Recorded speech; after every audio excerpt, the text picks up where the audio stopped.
attention of the people onto such communal polarization, sharpening of communal polarization, they continuously impose greater burdens on the people. And the one in the immediate instance, it is the issue of daily hikes in the prices of petroleum products that has already spiraled an inflationary upsurge in the country that is ruining both the economy and the lives of the people, livelihoods of the people. So we have demanded in a separate resolution that is circulated to you, we have demanded that immediately the central government should withdraw all the additional taxes it has imposed. It has imposed a very high degree of cess and surcharges on petroleum products.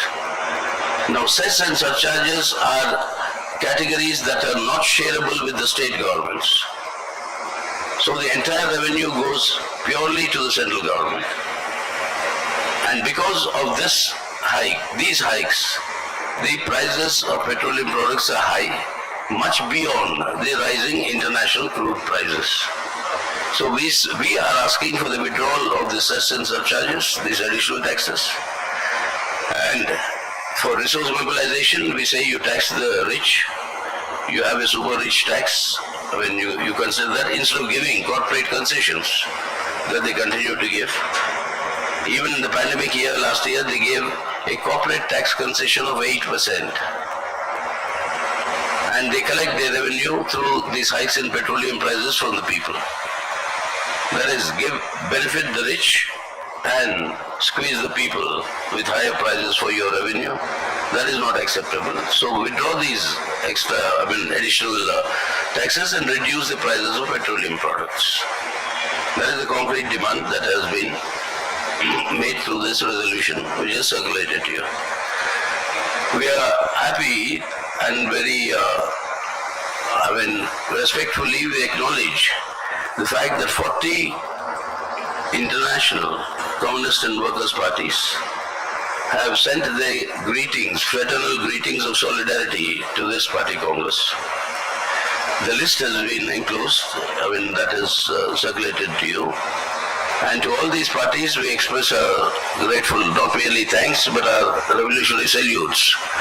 Because this, what is happening in the world today, a joint, combined effort of all contingents of the communist parties in the world, will have to be built up and strengthened to face the onslaught and assault of both this neoliberal economic offensive and the aggressive manner in which USA and US imperialism wants to further strengthen its hegemony over the world. So in this direction, we think these fraternal messages are a great source of support and inspiration, and we convey our solidarity to them in their countries in order to strengthen their links with their working people, like they have wished us the best of efforts to strengthen our links with the Indian working people.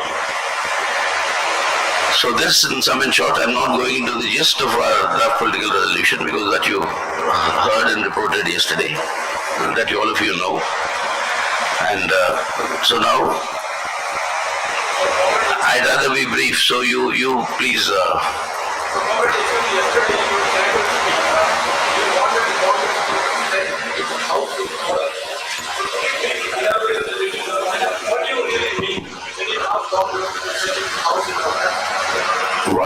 it is all explicitly said there. It is written there.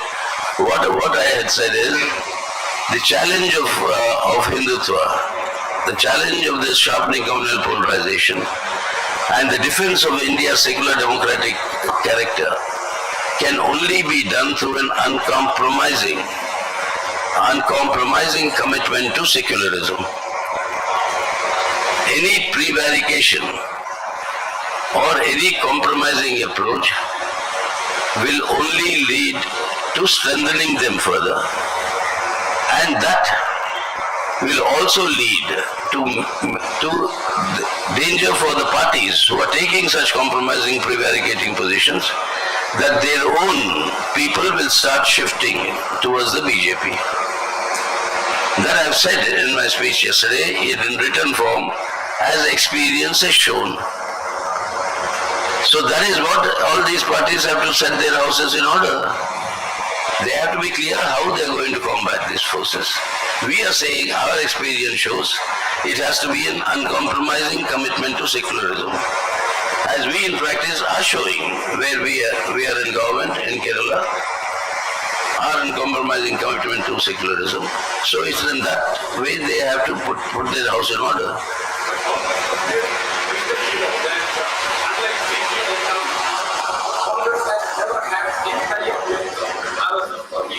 When did the CPI-ML have?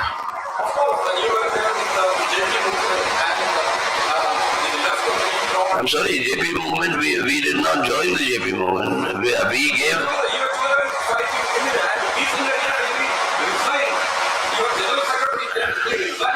Thank you for informing me about my party. You seem to be you seem to be more knowledgeable. I didn't know you were in the part of the Central Committee then and subsequently resigned or something. But the point is that is not the reason. And never has it been that we have been associated with these communal forces. In the fight against the emergency, they also fought, we also fought.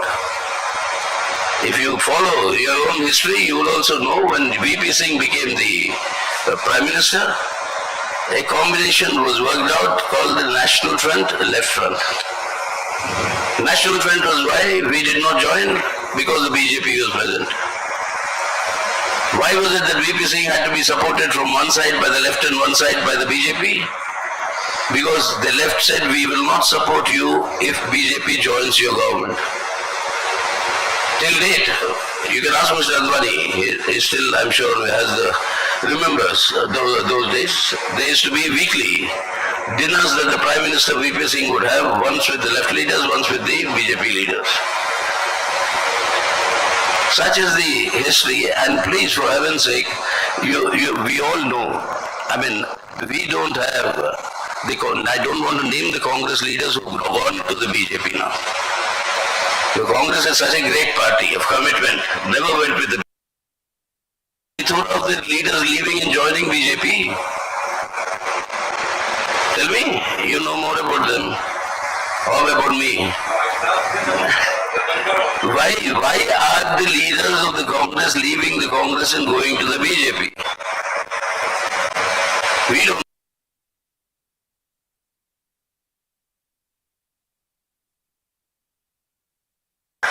But why is that happening? That is what they have to set their house in order. Comrade, you are repeatedly talking about defeating BJP and forming a secular democratic front in the national level. How is it possible without the participation of Congress? Because your party's strength is minimized in Kerala alone. In West Bengal, in Tripura, you are low. You are asking me a question on something I never said. Did I say it will be there possible without the Congress? Actually, did I say it will be possible with the Congress? No, but I said we want the maximum mobilization, the broadest mobilization of secular forces. But you are not making a clear statement. What is your stand on? How do I know what those secular forces want?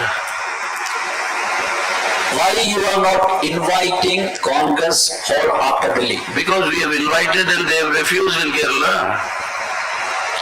We invited Shashi Tharoor, he was asked not to participate. We invited Manishankar Iyer, he was told not to go and participate. That is regarding we invited Mr. K.V. Thomas, I don't know what he's going to do. But all of them are told not to participate.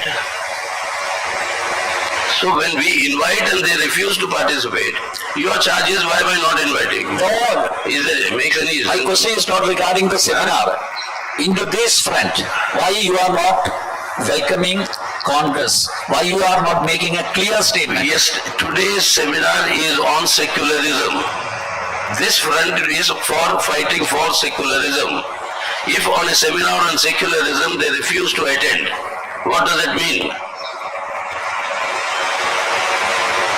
doesn't require big common sense to understand what it means. So why are you charging us as not inviting?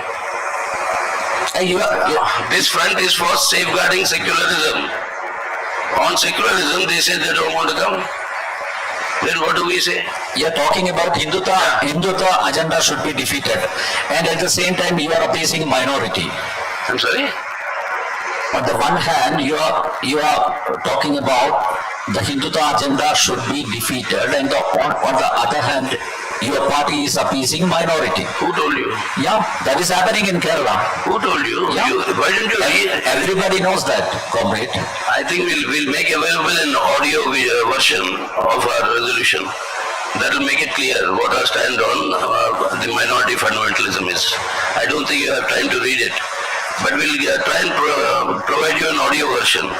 You can at least listen to what we have to say about it. But in your inaugural speech, you never mentioned. Please, no, please, you're asking all sorts of questions without reading what we have said, without knowing what we are saying. Not, comrade, in your inaugural speech, you are talking about Hindutva agenda, and you have not mentioned this minority fundamentalism. Many things, they're all there in the resolution. Please read the resolution. That I know, but why you didn't mention that in your inaugural speech? Yes, sir. Many things I didn't mention which are there in the resolution. Okay. Yes. You have already mentioned the outline for the left democratic program. So what are the concrete suggestions raised in the discussion for this? That will only know tomorrow. No, I mean, it's only begun now. It's only begun now. 12 states have spoken. This is the first round of the states. Every state will have 2 rounds minimum, depending on the size of the party there.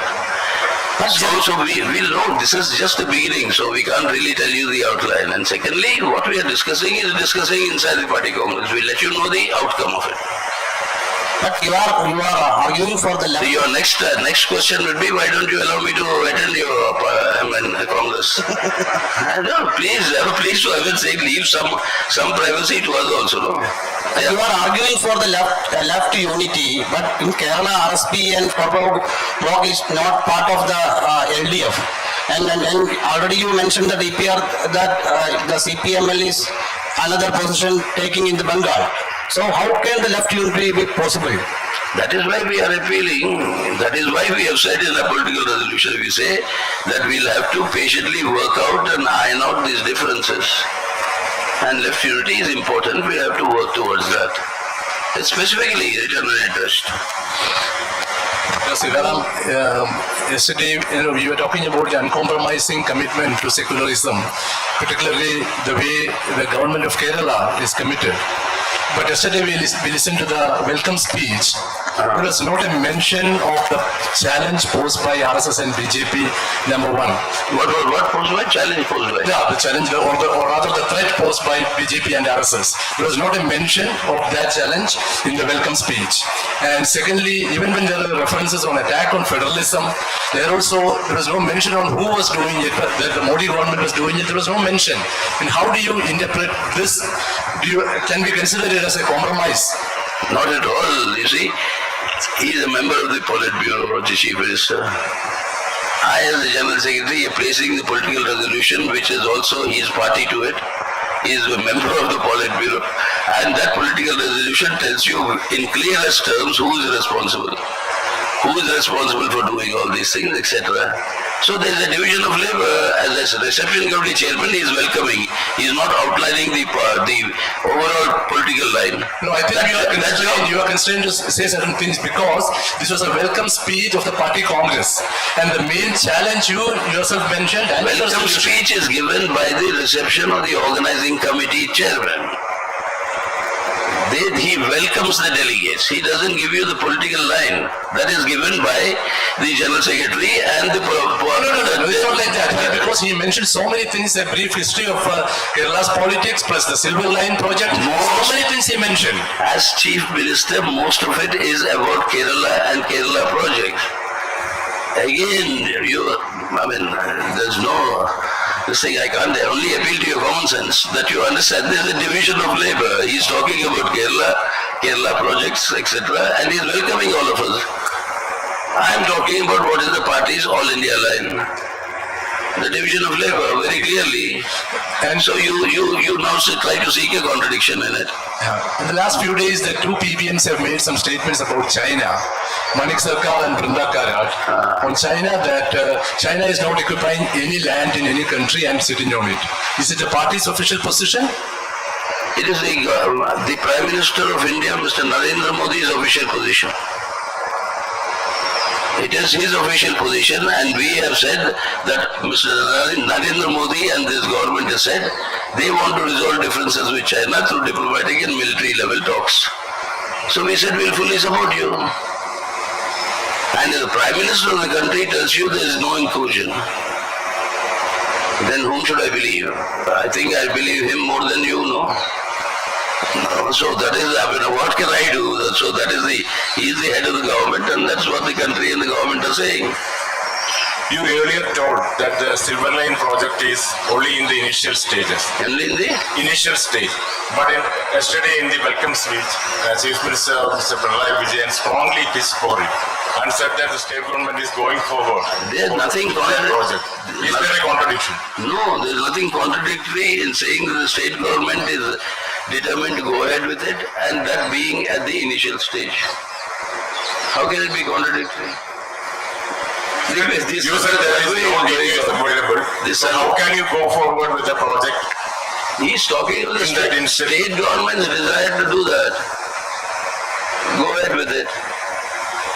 So how is it contradictory at all? I mean, the survey is going on. Let us see what the survey will produce. Also on this relationship with the Congress, today the State Secretary of CPM, Mr. Kodiyeri Balakrishnan, said there will be no united front with the Congress. But you are saying that you can cooperate with the Congress with a rider. And if they are not compromising with communalism, you can... You see, let me now clarify to all of you. Is there a contradiction between your stand and the Kerala party's stand? No, let me clarify so that you will have to find some other areas to find contradictions. First of all, please understand. In India and in Indian conditions of diversity and the immense diversity we have, in every state in India, there are different parties, political parties who have the confidence of the people. These people are the dominant political force in those states. Whether it's the DMK in Tamil Nadu or it is the NCP Shiv Sena in Maharashtra, whether it is Telangana Rashtriya Committee in Telangana, whether it is the YSR Congress in Andhra, whether it is the Biju Janata Dal in Orissa. So in every state you have different parties which are the dominant party. In India, please, I beseech you to just study, if not cursorily, the history of coalition politics in India. Never has a coalition government in India been formed on the basis of a front that was formed before elections. No All India Front is formed before elections. Never has it happened. When Indira Gandhi was defeated in 1975, the Janata Party that formed the government with Morarji Desai as Prime Minister was formed in 1977 when it was defeated. Janata Party was formed after Indira Gandhi and the Congress's defeat. When VP Singh became the Prime Minister, the NF-LF combination was born after the election. When Devagowda became the Prime Minister, the United Front was born after the election. After Vajpayee lost the vote of confidence as the single largest party leader, after that the United Front was formed and it staked the claim. In 1998, Mr. Vajpayee became the Prime Minister on the basis of a claim made by the NDA that was formed after election. When BJP could not get a majority, then the NDA was formed in 98. In 2004, Manmohan Singh became the Prime Minister when the UPA was formed after election. So please understand my country. If that is the case, Please understand my country's diversity and political situation. that is the Please bear with me. And if that is the situation, even this time in 2024, there will not be any All India Front or alliance or formation before elections. Before every election, many people will come with a proposal for a regional front, for a third front, for a fourth front, for all sorts of fronts. Many aspirants will be there who want to lead it. This happens before every election. But finally, it is after the election that these fronts are formed. Before, what happens? What happens before the election?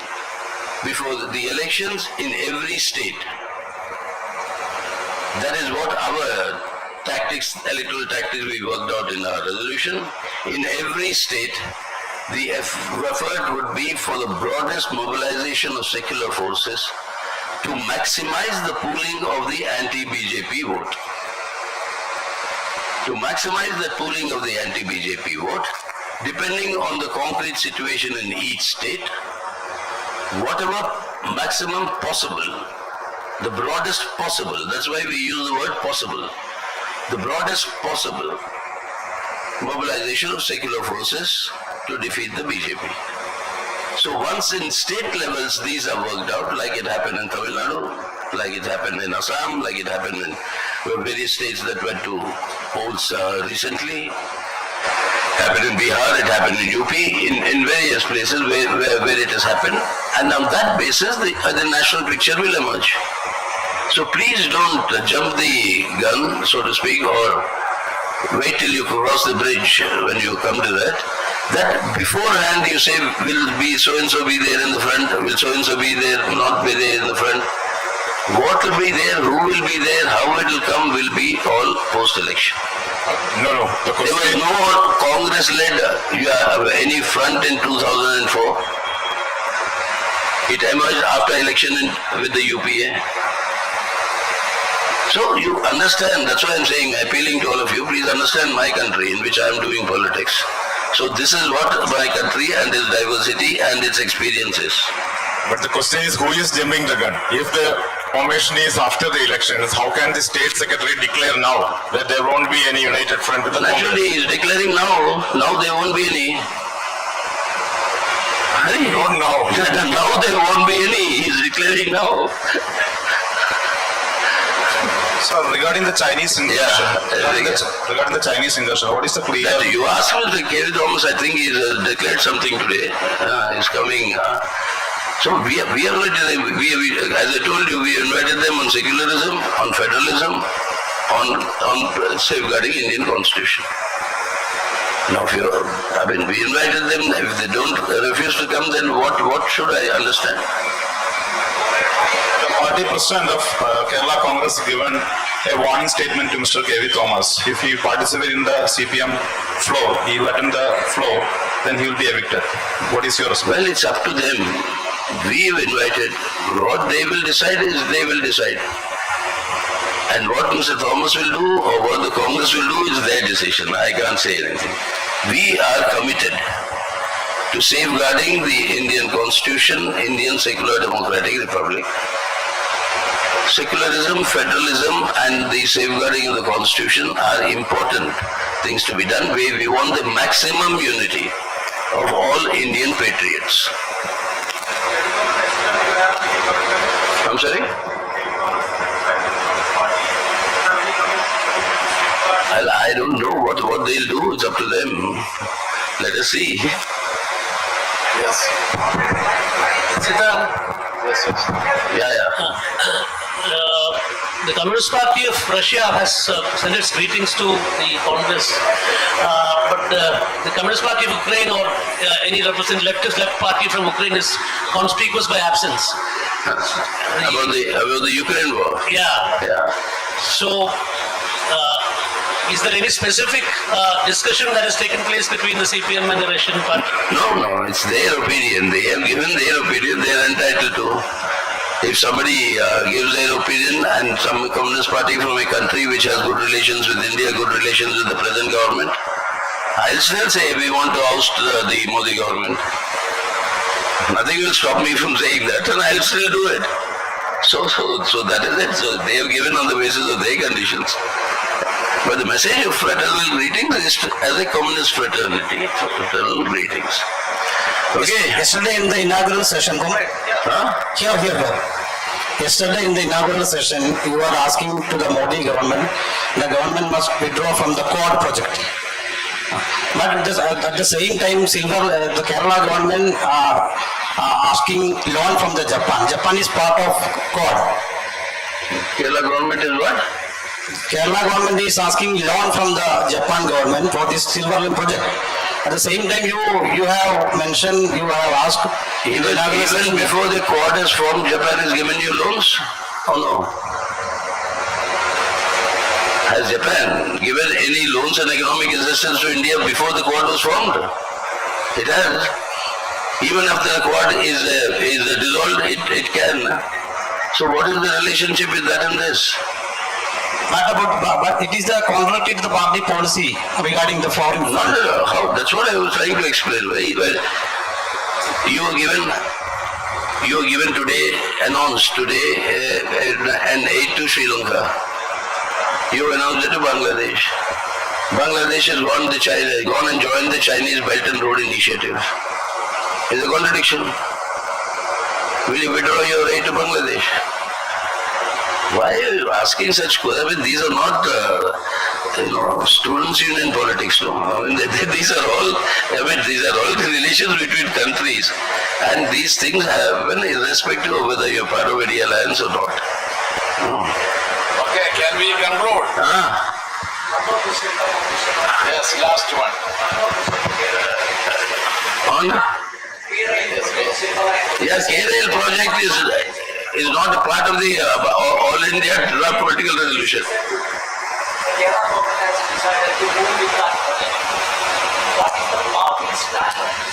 He asked me the question, I answered it. Mr. Prashant Veshanet asked me, I answered it. In English I answered, but if you want, in Telugu I can answer also. Same thing. I have answered that question. What? What? That is a state government's proposal. Discussions are going on with the central government. The survey is going on. If you want to pick up a political fight, let's contest elections. But don't ask in a press conference, why are you being so aggressive? No, what is the issue? What? A state government, the central committee and the Politburo does not interfere in government functioning.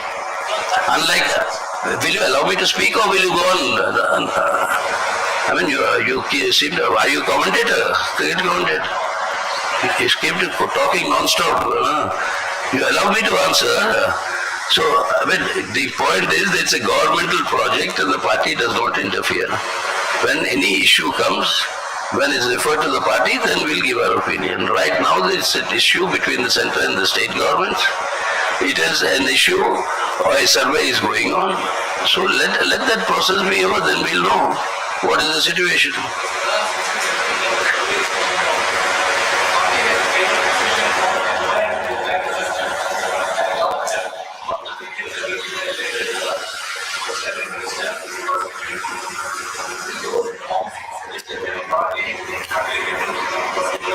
Party's norms will be applicable all over wherever party is. The question is, let this survey come out and see, tell us what is the situation. The ground situation, reality is not known. It has not yet been established. So let that be established. Let the discussions between the centre and the state be over. And then we'll know what is the status, then we can opine. But the CM was unequivocal in his comment here. The CM was unequivocal in his statement. He made it crystal clear that the government is determined to implement the project. And you are saying that the survey is going on, we will study the impact assessment. But the CM has made it clear that they will go to very extent to get the approval from the central government, and as far as the state government is concerned, it is the decision has been taken. What did the CM say after meeting the PM? No, I am referring. You to reported. No, he spoke yesterday. Remember, what did the CM say after meeting the PM? But let us come to the. Please remember what you wrote. Let us come back to immediate past. The CM spoke in his welcome speech that the government is determined to implement the project. You go round and round, you get the same answer. The PM and the CM have discussed. The outcome is yet to come. The state CM saying I am determined to carry it forward does not mean that it has been approved. What will the PM do? We'll have to see. That is why it is in the state of process, survey going on, the discussions going on. State government and the CM, we are determined to carry it. They are determined to carry it forward. So this is your message to the Kerala CM as well. That is Kerala CM has expressed the desire of the state government and the LDF to carry forward the project. That he has expressed. Yeah. But he has also at the same time said negotiations are on with the centre. It's a joint project and the survey is going on. Yeah, comrade, in fact, let me come to the DPR, the draft political resolution, on which the discussions, the debates are going on in the party congress. The DPR admits that there is a fall and decline of the left forces in India. There is a criticism that the major cause, the root cause of this decline and fall is the Eurocentricity of Marxist ideology, which has been translated into India without any creative thinking. The observation is that the Indian left, including CPM, didn't have a leader like Mao or Ho Chi Minh. What is your take on that? So which document are you talking of? No, the draft political resolution admits that there is... Where? I drafted it. I don't know. I don't remember drafting what you're saying. There is an erosion of... What are you talking about? I have read the resolution. So you mean that there is an erosion of the left? Please save me from this audio. I have drafted the draft. That is being discussed. You are claiming something in the draft which I have not drafted. What the CC has adopted. And you are saying it is there in the draft. Drafted, it is discussed in the PB, adopted by the central committee, and then it has come here. Nowhere is anything of what you said. There is no mention at all about Eurocentrism, nothing. No, I am not saying that. The draft resolution... You have just said, sir. No, that was my question. I am asking you, the DPR has admitted that left has experienced a fall in India.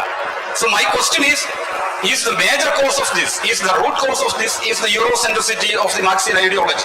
How do you say that? We have said nothing of that sort. We have given our reasons as to why that happened and how that has to be corrected. You have the right to exercise your imagination, you have a right to exercise in the way you want to extend it. That is your democratic right. I respect that, but that is not the fact. Okay. Thank you. Get control. Push up.